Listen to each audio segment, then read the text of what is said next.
What's up, you guys? Time for another video. Gonna read another chapter of this here book, and this one is subtitled "The Law." And you know what? Coincidentally, the state police are actually, I looked down over the wall here, they got somebody pulled over. So state cops down there? I kid you not, but they got somebody pulled over, but what somebody did around here. But anyway, yeah, I'm looking down over here across the rail, you know. But anyway, yeah, I'm gonna read this here. Start here. There's other sub-chapters in here. But anyway, the law.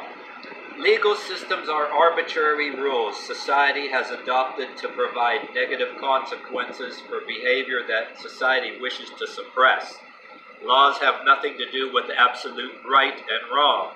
Systems of right and wrong are used to psychologically manipulate people's feelings and behavior.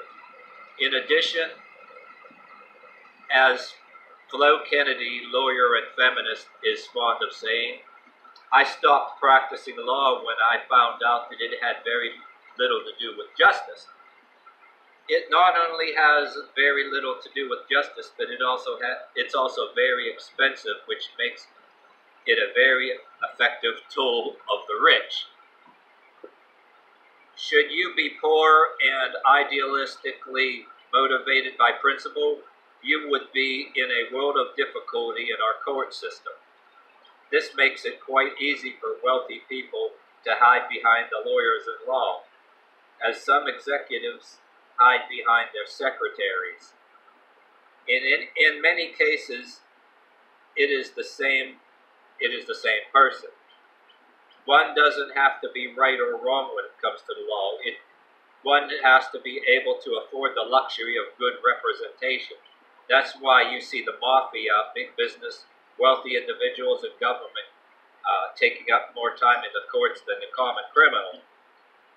I'm not saying one doesn't fight an injustice in court, but you must choose stringently what you fight and on what basis you fight it.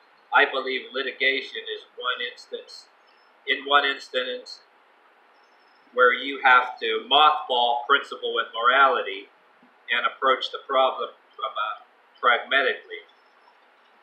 Other than criminal law, the courts seem to be materially oriented.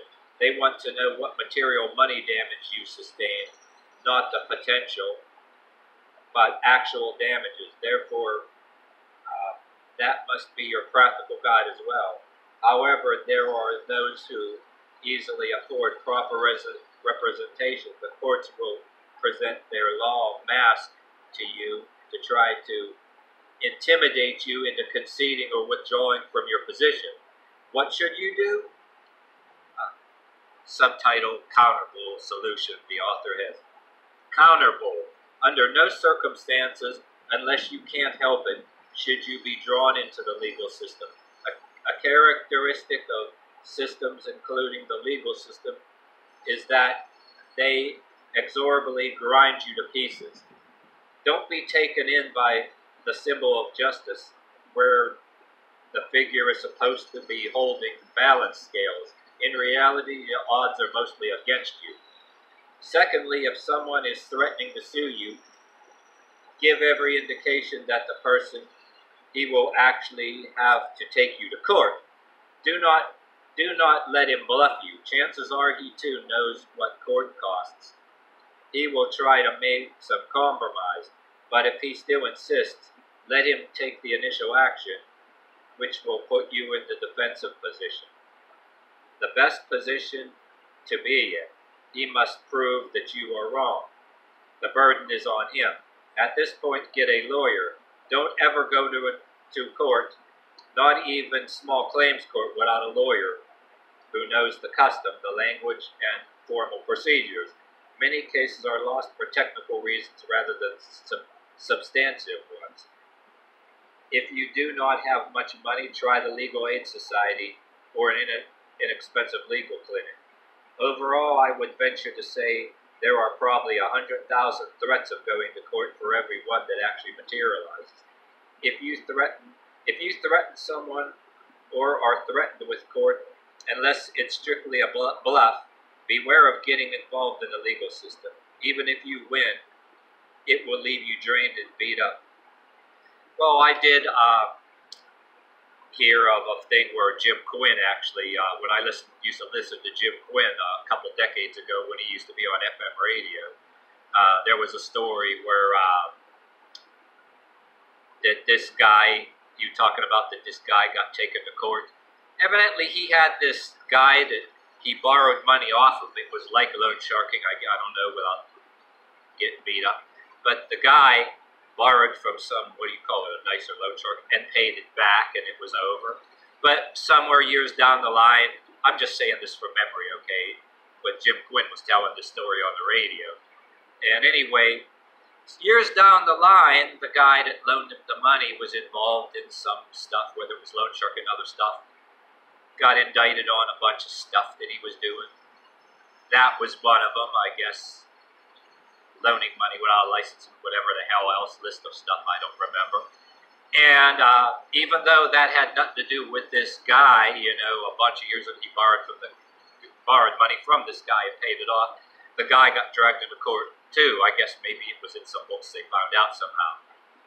So the guy goes to court like he wasn't involved in that, he just borrowed money from the guy and paid it back, right? And he says, well, so the guy went to court, he got a lawyer, and the guy's lawyer ended up saying, you know, even though he wasn't indicted in the bigger crime of, you know, the one other guy, the lawyer literally pushed him to take some small fine or whatever, plead guilty to some small, petty little thing that, I don't know, he gets fined or something, or sometimes he'll fine you community service or whatever, because this was federal, by the way.